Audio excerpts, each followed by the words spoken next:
salut à tous, c'est SW Insider. On se retrouve aujourd'hui en ce jour si spécial pour les fans de la saga, car nous sommes le 4 mai et qui dit 4 mai dit le Star Wars Day. Une tradition chez les fans de la saga, chacun va fêter cette journée à sa manière en se faisant un marathon de toute la saga, en jouant à Battlefront ou je ne sais encore. Après tout, il y a mille et une façons de fêter cette journée afin de rendre hommage à notre passion commune née en 1977. Pour ma part, j'ai décidé de faire une vidéo spéciale pour le 4 mai en vous proposant mon avis sur le dernier épisode de la série The Clone Wars sorti tout juste aujourd'hui sur Disney+.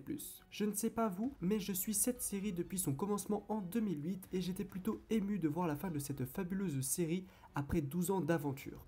L'épisode 12 de cette 7ème saison se prénomme Victory and Death. Dès le début, la musique nous met dans l'ambiance de la fin de la guerre des clones et nous montre bien que nous arrivons bel et bien dans l'ère de Vader. Du côté du synopsis, nous retrouvons nos deux héros, Ahsoka accompagnés du commandant Rex qui tente de s'échapper du vaisseau alors qu'ils sont poursuivis par les autres clones depuis que l'ordre 66 a été déclaré.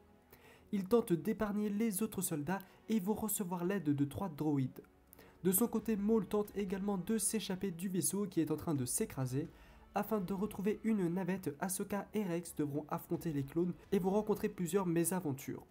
Pour ajouter un problème de plus à nos protagonistes, Maul va s'emparer avant eux de la navette et donc s'échapper du vaisseau malgré tous les efforts de Tano pour le retenir. Au final, Ahsoka et Rex trouveront un autre vaisseau et réussiront à s'enfuir.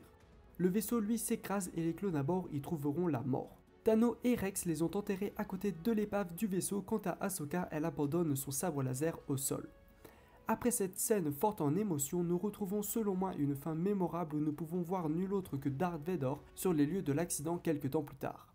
Celui-ci va retrouver le sabre de son ancienne Padawan et l'épisode prendra fin ici.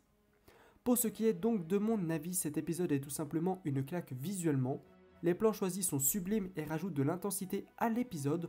On retrouve vraiment la même atmosphère que dans l'épisode 3, La Revanche des Sith. La musique qui accompagne les scènes sont parfaites. La fin qui a été donnée à la série après 12 ans d'activité est juste majestueuse à mon goût. La série ne pouvait pas mieux finir et les choix qui ont été faits sont judicieux. L'épisode monte en émotion selon moi au moment où l'on voit les clones enterrés. La scène qui suit continue dans l'intensité avec l'apparition des Snowtroopers et Stormtroopers sur la planète qui s'est recouverte de neige. C'est là que nous pouvons voir Vader brandir le sabre d'Ahsoka. Au-dessus de Vader, on peut également apercevoir un convor, un oiseau souvent associé à Ahsoka. Et puis on arrive au fameux plan final qui se focalise sur le casque d'un clone aux couleurs d'Ahsoka où l'on peut voir le reflet de Vader.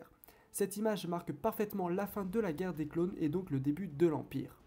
Comme vous pouvez le voir, je suis totalement satisfait de la fin qui a été donnée à la série et je ne regrette pas une seconde cette saison finale. N'hésitez pas à me dire dans les commentaires votre avis sur cette saison finale et sur ce dernier épisode en particulier.